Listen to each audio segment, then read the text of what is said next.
What's going on YouTube? Welcome back, and on today's episode we'll be covering why it's important to have a great power team to run a successful property business. Stay tuned.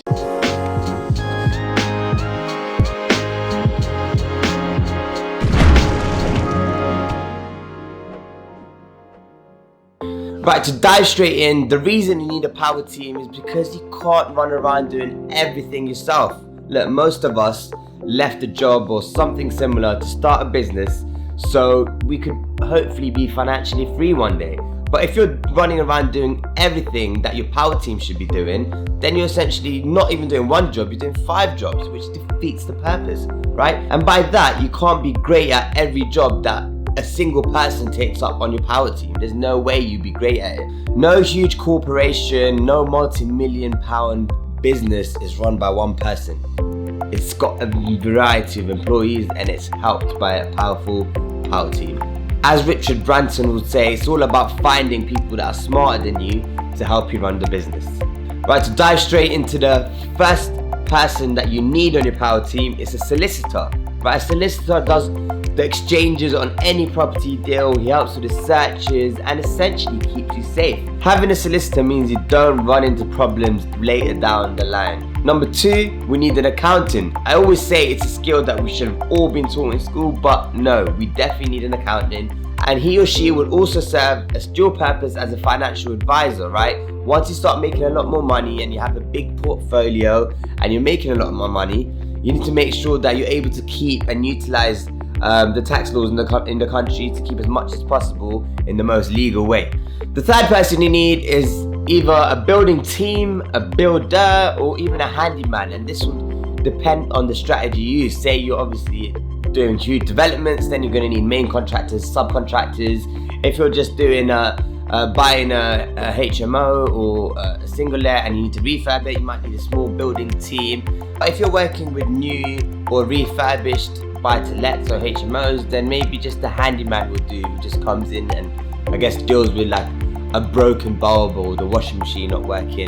That's something that you then require a handyman. There's no point in having a building team, which would be a lot more expensive. Fourth person you need on a power team, and this is one that a lot of newbie investors and people that get into property at first don't use, is a mortgage broker, right? Going up to the bank or the high street bank for a mortgage or any sort of finance, you're not going to get the best deal, right? Some of these deals are literally only exclusive to brokers. By using a broker, they can understand your situation, your past experience, and then pick the lender that's right for your situation, and we can get the best deal. The fifth person you need is letting agent or estate agent, and this obviously depends on the strategy. For example, if you're doing rent to rent, letting agents are your guys, bread and butter. You need to keep them happy, buy them a bottle of wine, like I've said before. But if you're, say, building out a portfolio with buy-to-lets or HMOs, then you need to keep the estate agent happy so they can bring you off-market deals, etc. And again, there's one I missed out, which could be a land agent that can help with developers and bringing the right sort of off-market opportunities for developers, and that's bigger schemes, residential or commercial.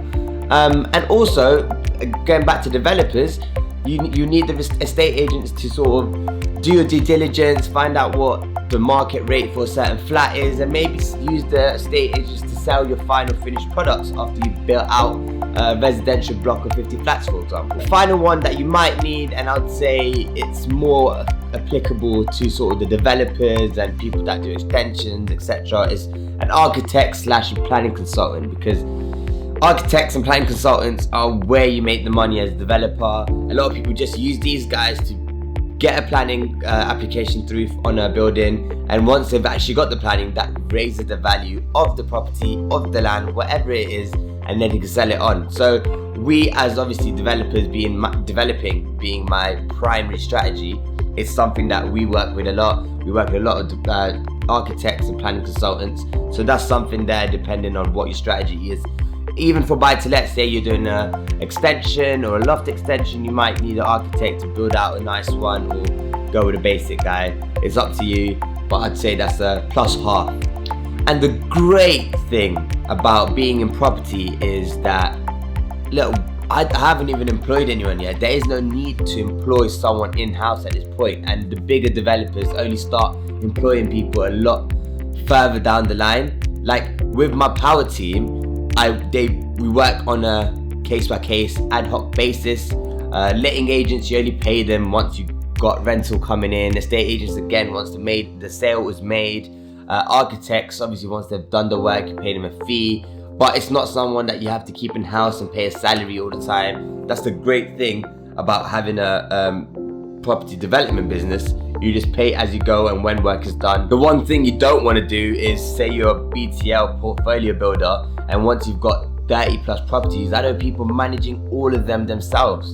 You're no longer having the freedom. Like, my goal is to obviously become free and do what I want to do and have the freedom to move around. If you're managing 30 plus properties by yourself and dealing with all the issues, you're no longer free. That's worse than a job, I personally think.